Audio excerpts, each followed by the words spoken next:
You think you're self-aware. You pause before speaking. You journal. You ask for feedback. You analyze your patterns, your triggers, your habits, your recurring conflicts. You name your emotions. You map your boundaries. You even cite studies about metacognition and neural plasticity. And yet, there is a quiet, persistent gap between what you believe you see in yourself and what is actually there. Not because you're dishonest. Not because you're lazy or unintelligent. But because your mind wasn't built to reveal truth. It was built to preserve continuity. Your brain is not a truth-seeking instrument. It is a coherence-seeking instrument. Its highest priority isn't accuracy, it's narrative survival. That means, if reality threatens your sense of who you are, if it contradicts your self-concept as capable, kind, in control, worthy, rational, or even self-aware, your cognition will subtly, automatically, and often invisibly edit the data. Not to deceive others, but to protect you from the destabilizing shock of contradiction. This is not pathology. It is physiology. It is how evolution wired us, not for enlightenment, but for cohesion. So when we talk about self-awareness, most of what passes for it is actually something far more subtle, far more insidious, and far more universal. Ego-consistent narration. The art of constructing explanations that preserve identity, while masquerading as insight. Let's call this what it is. Rationalization dressed as reflection. Justification passed off as introspection. Self-protection disguised as self-knowledge. The anatomy of a rationalization. Rationalization is not lying in the ordinary sense.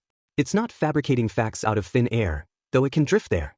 It's selective attention, asymmetric weighting, temporal smoothing, and motivated reinterpretation, all happening beneath conscious awareness. It works like this. An action occurs, one that conflicts with your self-image. You cancel plans last minute. You interrupt someone mid-sentence. You withhold appreciation, even though you feel it. You stay silent when someone is harmed. Cognitive dissonance flares. A low-grade psychic friction, the discomfort of holding two incompatible truths. I am respectful versus I just disrespected someone. Before you consciously register the tension, your mind has already generated a bridge, a seamless, plausible, emotionally neutral explanation. I was overwhelmed. They wouldn't have understood anyway. It wasn't the right moment. I was protecting the peace. Notice what's missing. No mention of fear. No admission of avoidance. No naming of insecurity, shame, exhaustion, or resentment. No acknowledgement of choice, only circumstance. That's the signature move. Rationalization doesn't deny behavior, it reframes agency. It converts, I chose not to act into, I couldn't act. It converts, I was afraid, into, it wasn't appropriate.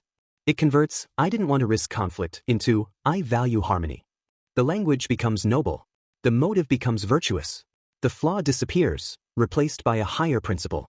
And because the story feels internally consistent, and because it aligns with your identity, it feels true. That's the trap.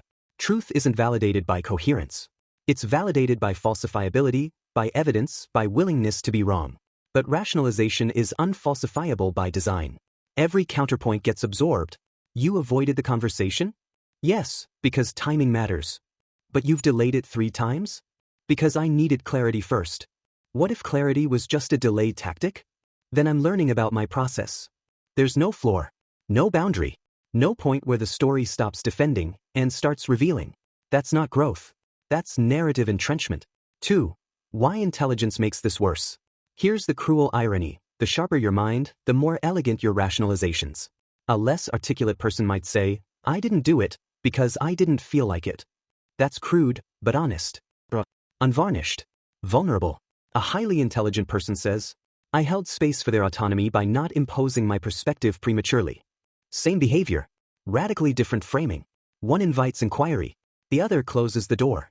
Intelligence, without humility, becomes the ultimate defense technology. It doesn't increase self-awareness, it increases defensive sophistication. Neuroscience confirms this.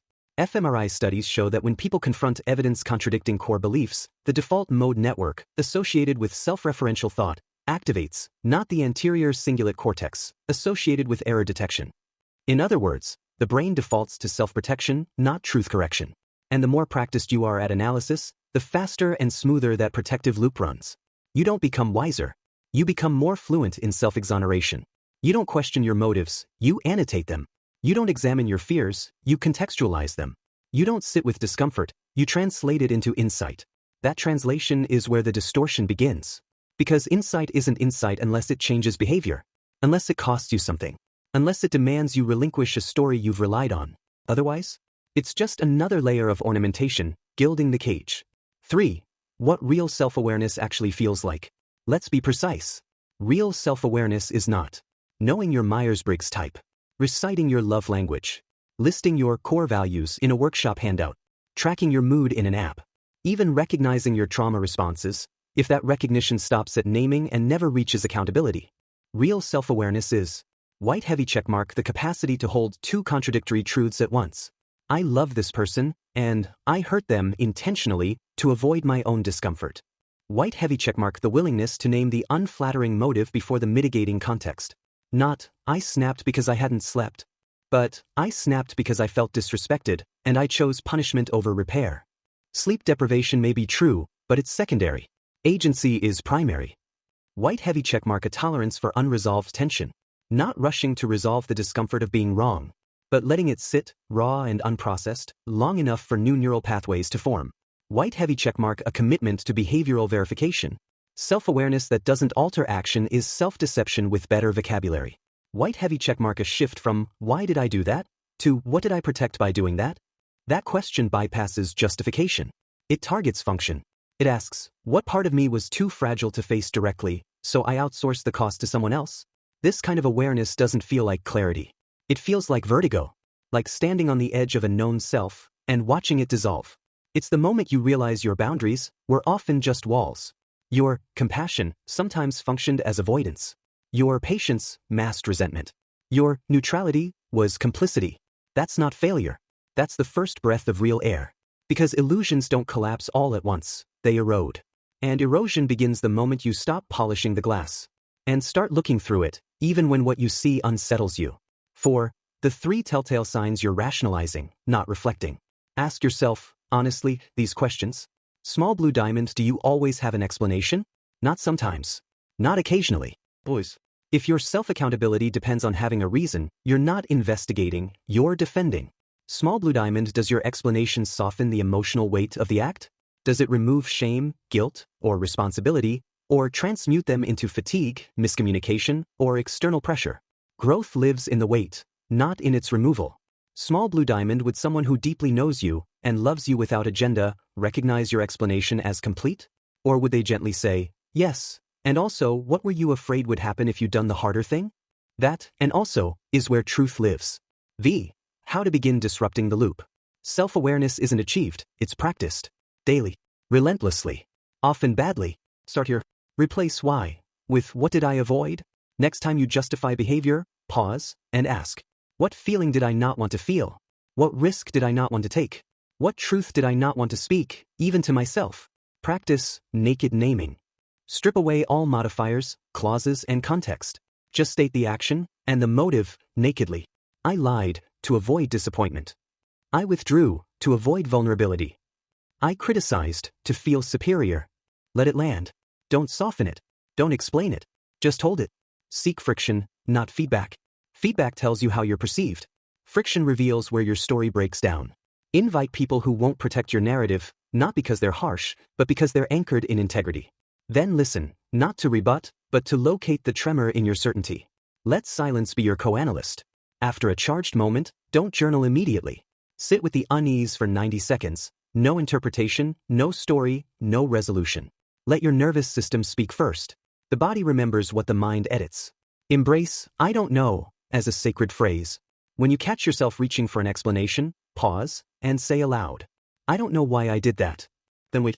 The second answer, the one that rises after the first polished thought, that's where something real begins. 6. The liberating paradox. Here is the final quiet truth. You will never fully escape rationalization. It is woven into cognition itself. But self-awareness isn't about eradication. It's about recognition velocity, how quickly you notice the story starting, and how steadily you choose to pause before it finishes. It's not about becoming flawless.